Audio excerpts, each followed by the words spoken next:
a ghost story, and it is a specific ghost story, and it's trying to make the genre creepy, and I actually think it does a good job, but it is a little cheesy at the same time.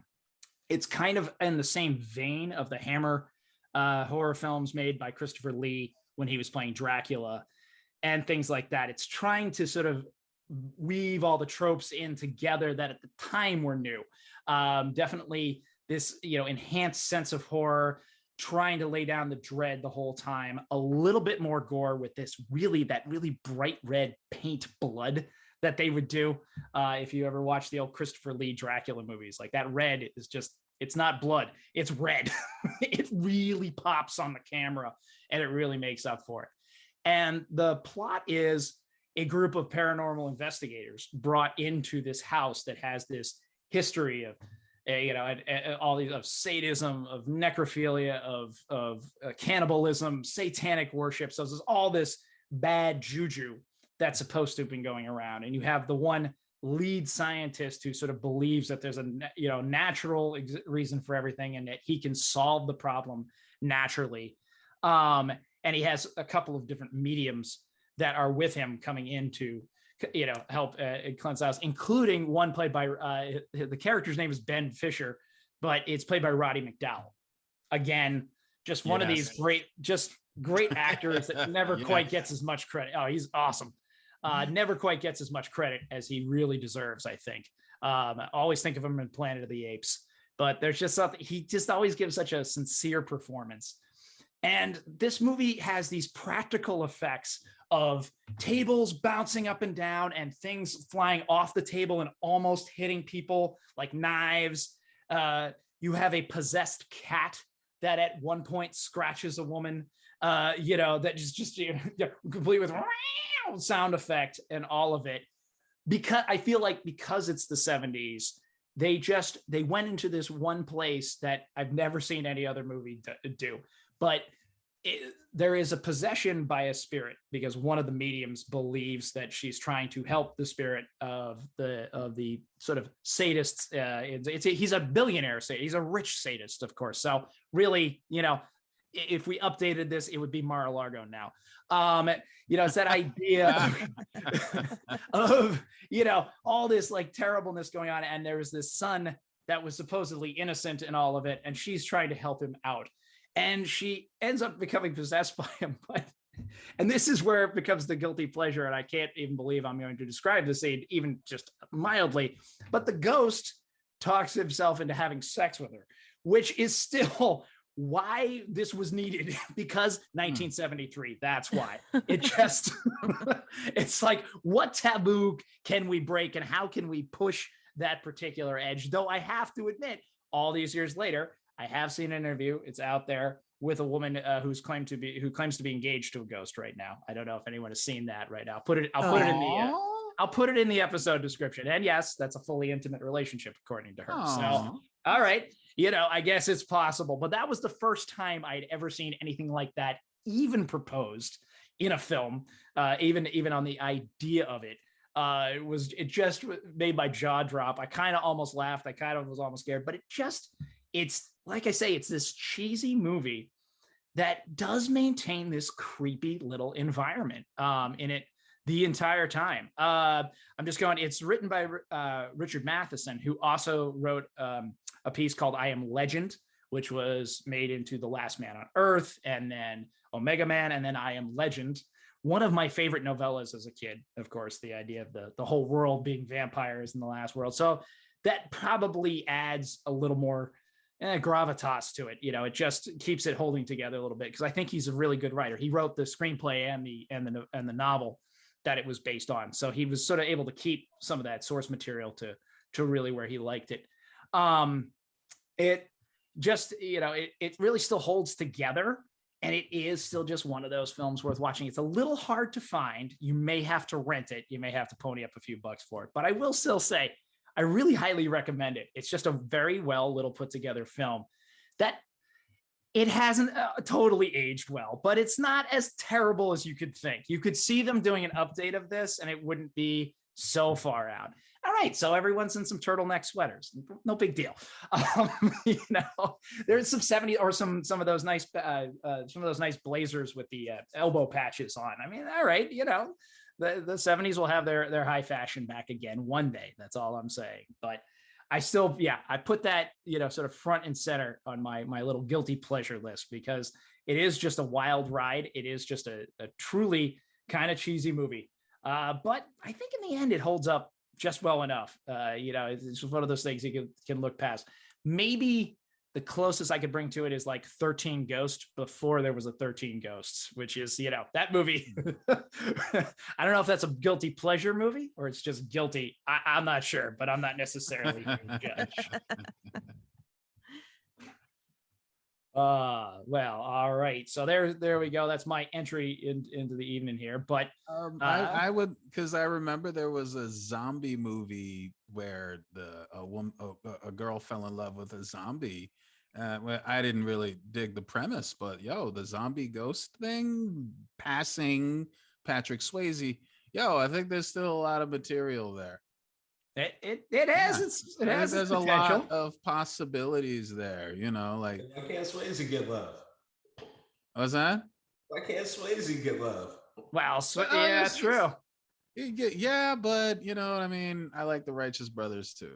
All right, maybe we can't just stop there. All right, yeah, we could probably just stop there. I'm just saying.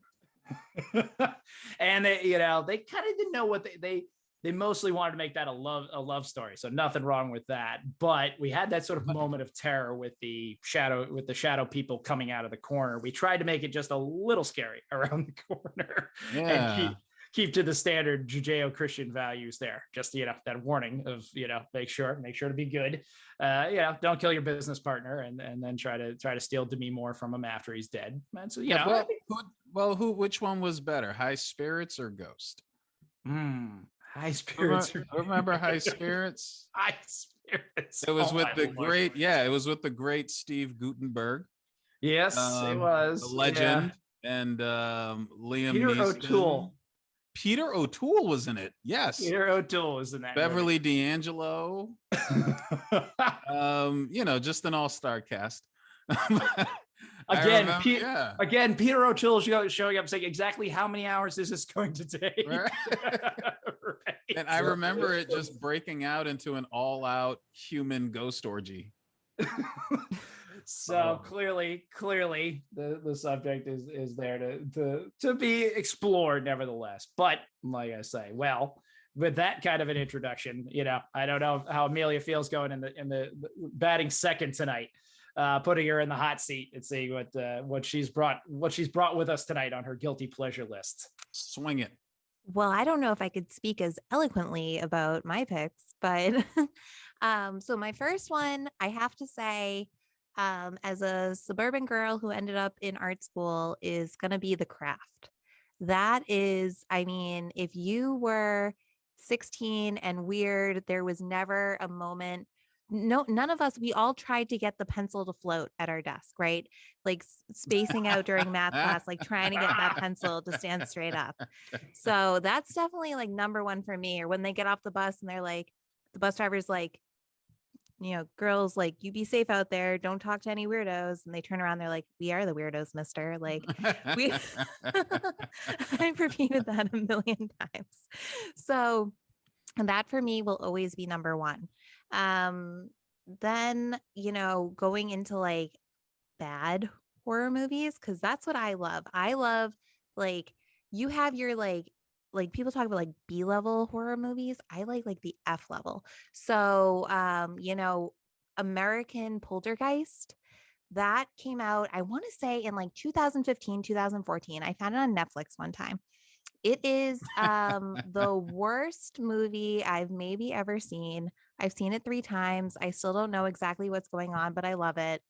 And it's about these people, they're in high school and they end up in Fall River, but it's like Fall River is actually like Beverly Hills in this movie. And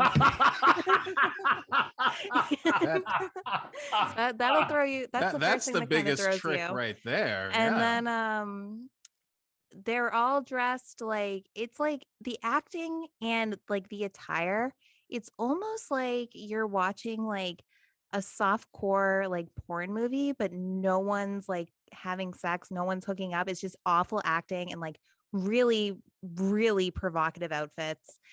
And they end up at Lizzie Borden's house. But it's Lizzie Borden's house where no one knows who Lizzie Borden is. And like she comes back, like including like the film writer and director clearly.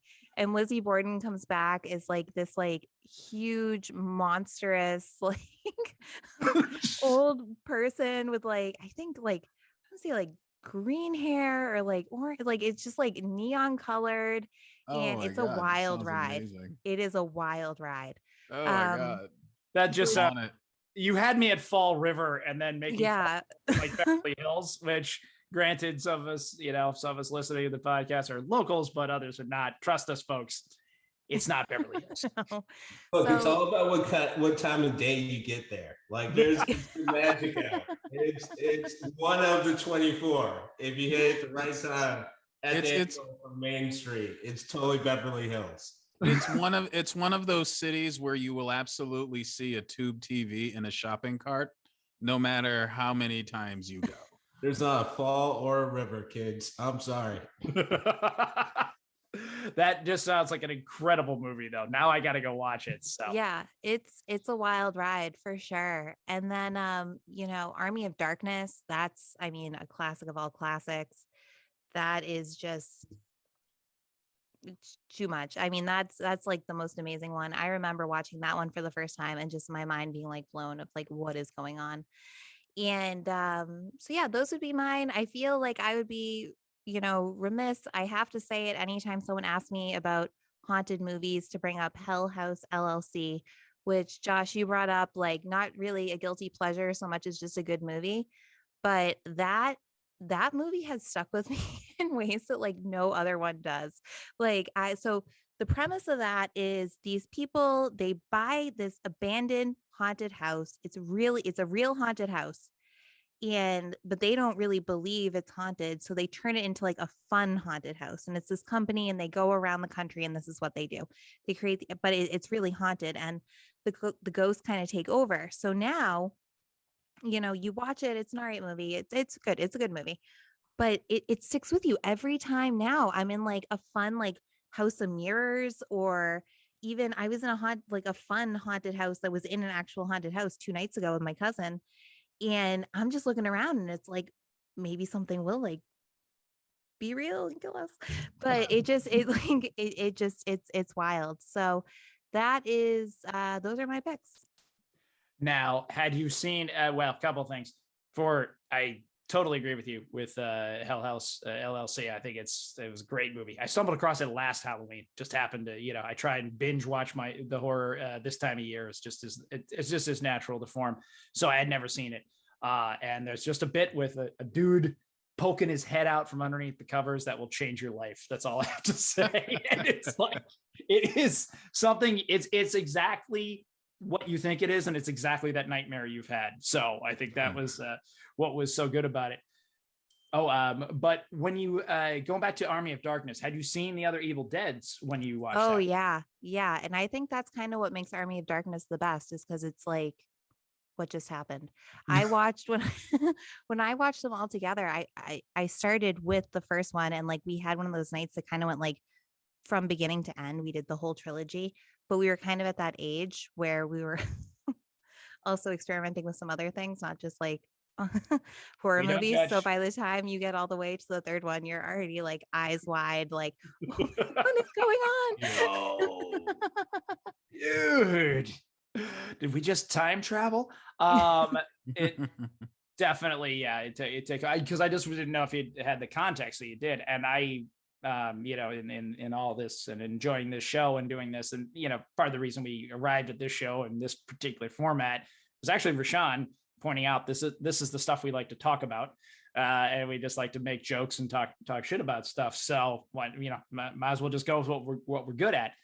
So of course I watch tons of YouTube videos and things like that, but I watched one recently on the making of the original Evil Dead and just how how hard they worked on it, and how we're off on a week where unfortunately one of the stories is a death on a movie set, and they're very fortunate they didn't have one on that set, to be honest. Reading about some of the things they did, because they were in a cabin. They found a cabin in